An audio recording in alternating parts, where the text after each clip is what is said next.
जनपद संभल की चंदौसी में पश्चिम बंगाल में महिला डॉक्टर के साथ हुई जघन्य घटना के विरोध में इंडियन मेडिकल एसोसिएशन ने किया प्रेस वार्ता का आयोजन। आपको बता दें, पूरा मामला पश्चिम बंगाल के कोलकाता शहर का है, जहां पर कुछ दिन पूर्व आरजीकर मेडिकल कॉलेज की एक महिला डॉक्टर के साथ दुष्कर्म करने के बाद उनकी निर्ममपूर्वक हत्या कर दी गई थी, जिसको लेकर पूरे देश के डॉक्टरों में रोष व्याप्त है। आज इसी को लेकर जनपद संभल की चंदौसी में इंडियन मेडिकल एसोसिएशन के आह्वान पर सभी डॉक्टर एकत्रित हुए और एक पैदल मार्च निकालकर प्रधानमंत्री को संबोधित ज्ञापन एसडीएम चंदौसी को सौंपा। इस विषय में जानकारी देते हुए डॉक्टर राहुल गोयल ने बताया कि इस तरह से पश्चिम बंगाल में एक महिला डॉक्टर के साथ जघन्य घटना को अंजाम दिया गया है। उस देश के सभी डॉक्टरों में रोष व्याप्त है। हम चाहते हैं कि सरकार ऐसा कोई कानून बनाए जिससे कहीं पर भी कार्य करने वाली महिलाएं सुरक्षित रहें और जल्द से जल्द इस घटना का सच सभी के सामने आना चाहिए। कलकत्ता में आरजीकर मेडिकल कॉलेज में जो घटना घटित हुई उसके बारे में हमें यही कहना है कि जो महिला डॉक्टर वहां पे ड्यूटी पे थी, उनके साथ जिस बर्बरतापूर्ण तरीके से उनकी हत्या करी गई और दुष्कर्म किया गया, उसके लिए सभी लोग बहुत ज्यादा रोष व्यक्त करते हैं और इस प्रकार की जो घटनाएं हैं वो दोबारा नहीं होनी चाहिए।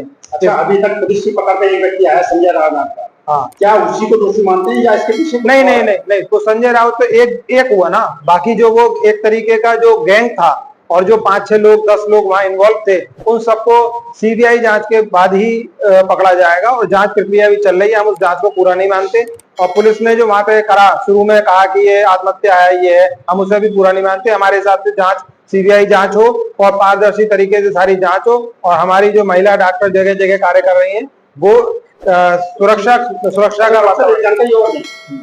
जो आपके इस कॉलेज के बाहर आपके जूनियर डॉक्टर्स या उनके साथी डॉक्टर्स जो मीटिंग कर रहे थे, जो धरना प्रदर्शन कर रहे थे, और एक मॉब आई, उन्होंने सारे साथियों को बताया, क्या मानते हैं आप इस चीज को, घटना या दुर्घटना? ये तो जो मॉब है या जो भीड़ तंत्र है, तो भीड़ तंत्र में क्या है कि बहुत सारे गुंडे मवाली ये सब लोग जो है एक प्रायोजित है, तो वो सारे लोग इकट्ठे होकर आते हैं और हमला करके उसे तोड़फोड़ कर देते हैं। इसे हम सरकार का और सिस्टम का और प्रशासन का फेलियर है, ये टोटल फेलियर मानते हैं। ये मॉब अपनी मर्जी से आई थी या किसी ने उसको भेजा था? देखो, रात के टाइम में कोई भी अपनी मर्जी से अस्पताल या तो इलाज कराने आएगा या नहीं आएगा। रात में वो हमला करने आए, अस्पताल को तोड़ने आए, इसका मतलब यही है कि वो भेजे गए थे और एक सोची समझी साजिश के तहत वहां पे आए थे। अच्छा, सिविल पुलिस जो जांच कर रही थी, क्या आपको उस पर न्याय की उम्मीद थी? नहीं, सिविल पुलिस ने कुछ नहीं किया। वहां पे जो लोकल की पुलिस थी उसने कुछ नहीं किया, क्योंकि पुलिस का जो सबसे पहले पुलिस के अधिकारी का बयान आया था कि ये एक आत्महत्या है, ये सबने सुना, सबने देखा, जबकि वो आत्महत्या नहीं है, सबको पता। केस सीबीआई को हैंडओवर किया गया जी। आप क्या कहना चाहेंगे इस बारे में? हम ये कह सकते हैं कि भाई हमारे जो केंद्रीय जांच एजेंसियां हैं उन्हीं पे हमें भरोसा है। मतलब आपको न्याय की उम्मीद है? न्याय की उम्मीद है और केंद्रीय जांच एजेंसियां जो न्याय हमें दिलवा सकती हैं। साहब की मांग ये है कि जल्दी जल्दी न्याय हो।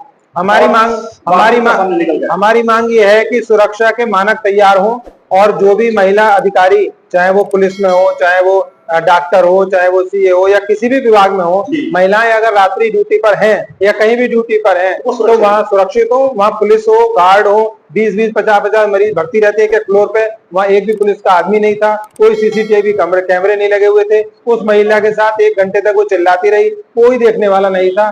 तो वहां पे जब कोई सुरक्षा का इंतजाम था ही नहीं तो हम कैसे मान जाएं? तो इसलिए सुरक्षा के इंतजाम पूरे होने चाहिए और सुरक्षा के मानकों के आधार पर होने चाहिए। जैसे कि मेडिकल कॉलेज की तरफ से स्टार्टिंग में जो सूचना दी गई थी जी, वो आत्महत्या की दी गई, उसको कितना देखते हैं आप? ये तो झूठ है, ये तो एक साजिश है किसी चीज को छुपाने की। किसी भी काम को आप अगर छुपाएंगे तो वो छुपेगा थोड़ी, जो सच्चाई है वो तो सामने आ जाती है और वो सामने आ ही रही है धीरे धीरे और जांच में और आगे आ जाएगी। अभी तो सच्चाई सामने आनी बाकी है। तो आज जो आप लोगों ने हड़ताल की, ये कब तक रहेगा? ये हड़ताल हमारी आईएमए, पूरे देश की आईएमए ने ये फैसला किया है कि आज सुबह से लेकर कल सुबह 6 बजे तक ये हड़ताल चलेगी। उसके बाद जब आईएमए इंडिया पूरे होल कंट्री में डिसाइड करेगी कि सुबह को कि आगे कंटिन्यू करनी है तो करी जाएगी। आज जनपद के लोगों से डीएम साहब से मिले, क्या बात हुई?